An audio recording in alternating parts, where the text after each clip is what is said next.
Vibers, thank you so much for tuning in. Sorry I missed last week. I had some very good reasons. Thank you so much for all the people that sent me messages.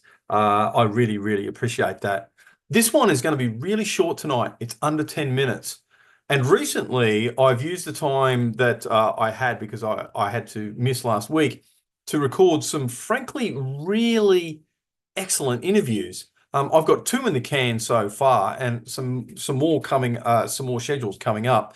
The one that I'm going to play tonight is an extract, an edit with Rabbi Dr Laibl Wolf.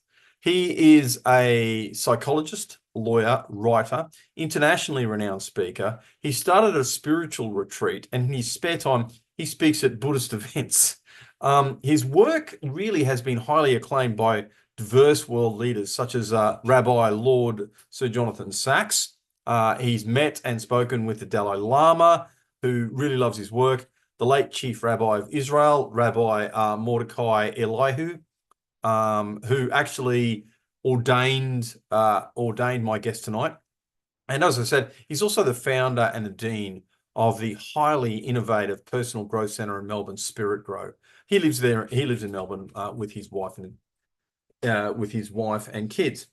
But I think the most interesting thing about him, besides his general perspective, is the fact that he's a Kabbalist.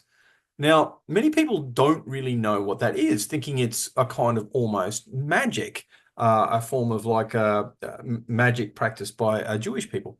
It's kind of not. It does divination and stuff like that, but it's more of a way of interpreting the Torah. Now, this is an edit from the full interview. It only goes for a little bit over 6 minutes. It gives a really, really, really basic overview as to what Kabbalism is. Now, the reason I'm pulling out this short edit rather than the full interview to start off with is for a number of reasons. First, I've had people comment that they like the short edits and it kind of like whets their appetite. And second, because it does whet their appetite, people see the quality of the interview, its subject, and I almost always get better views when I put out short edits first prior to putting out the full interview. So that's what I'm going to do. Now, I promise I will put out the full interview in due course. There will be this and a couple of other edits first. The other interview that I've got in the can is with Dr. Gary Johns.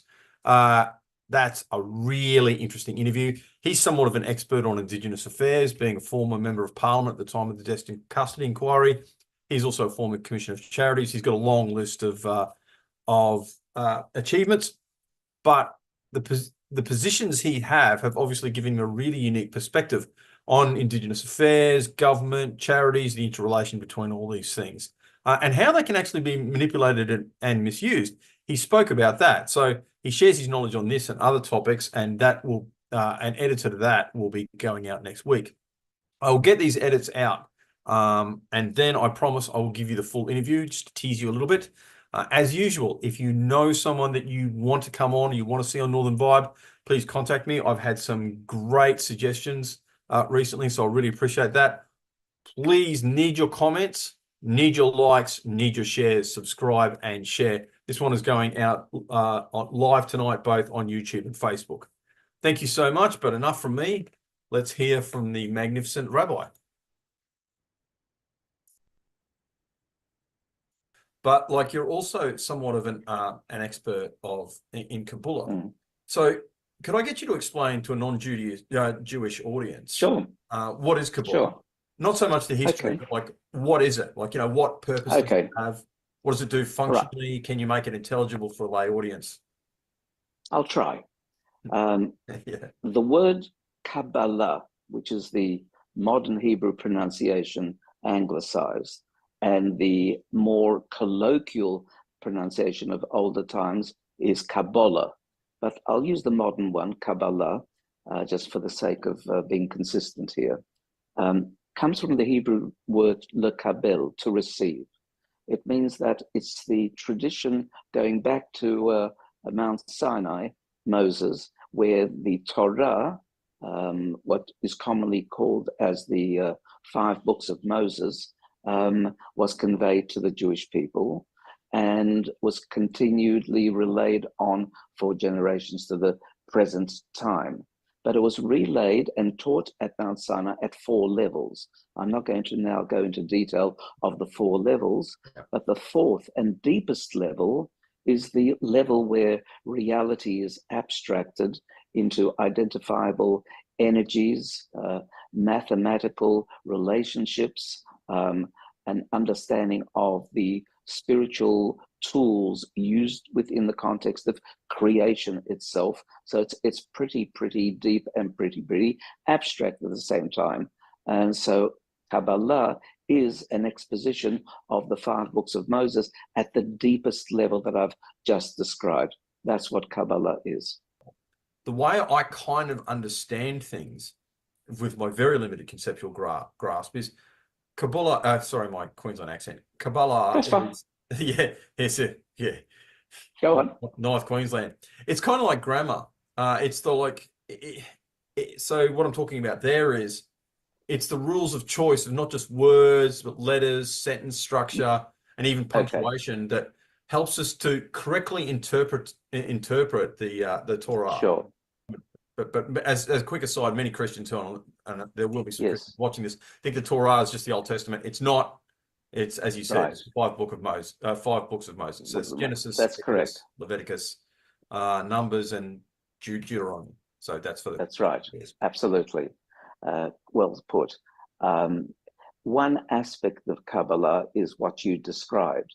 So, for example, when it says right at the beginning of Genesis, and God said, let there be light, and God said, let there be a firmament, the question is obvious. Why God said? Why are we using anthropomorphic terminology like speech that attributed to an infinite God? God doesn't have a mouth that speaks like you and I. But nevertheless, the Torah itself at its main primary initial level is an analogy. So what do we do when we speak? When we speak, we're revealing something that's within. If I'm thinking as opposed to speaking, then you don't know what's within me.